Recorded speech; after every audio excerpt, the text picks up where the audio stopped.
ফজর নামাজ পড়ে পারলে একটু তেলাওয়াত করে ইশাক করে তারপরে দরকার হলে ঘুমাবেন, আর দরকার না হলে নাই। এবং ডিউটিতে যখন যাবেন, ডিউটিতে কোনো ফাঁকি দিবেন না, পথে কারো ক্ষতি করবেন না, কাউকে খারাপ কথা বলবেন না, আজে বাজে জিনিস মোবাইলে দেখবেন না, হারাম থেকে বেঁচে থাকবেন। জোহরের ওয়াক্ত হলে টাইম মতো নামাজ পড়বেন, আবার আসর ওয়াক্ত হলে টাইম মতো নামাজ পড়বেন। বাসায় এসে স্ত্রীর সাথে ইফতার বানানোতে সাহায্য করবেন, শুধু মুছে তাও দিয়ে বসে থাকবেন না যে আনবে আর বসে বসে খাবো। একটু কাজ কাম করবেন। নবী সাল্লাল্লাহু আলাইহি ওয়াসাল্লাম মেয়েদের কাজে সহযোগিতা করতেন। এরপরে আগে ইফতার আগে একটু দোয়া করবেন। ইফতারের পরে সকাল সন্ধ্যার দোয়া দুরুদ ইত্যাদি পড়ে তারাবিতে চলে যাবেন। তারাবিতে সুন্দর করে মনোযোগ দিয়ে কোরআন তেলাওয়াত শুনবেন। এরপর তারাবি পড়ে এসে যত দ্রুততার সাথে সম্ভব শুয়ে পড়েন, কারণ ভোর রাতে আপনাকে উঠতে হবে। ভোর রাতে যখন খেতে উঠবেন, খেতে উঠলে 10টা মিনিট 20টা মিনিট হাতে রাখবেন।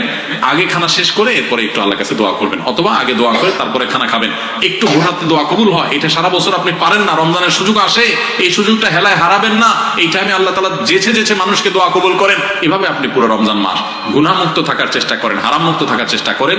অন্য আমল করতে না পারেন, এটা হবে সবচেয়ে বড় সার্থকতা ইনশাআল্লাহ।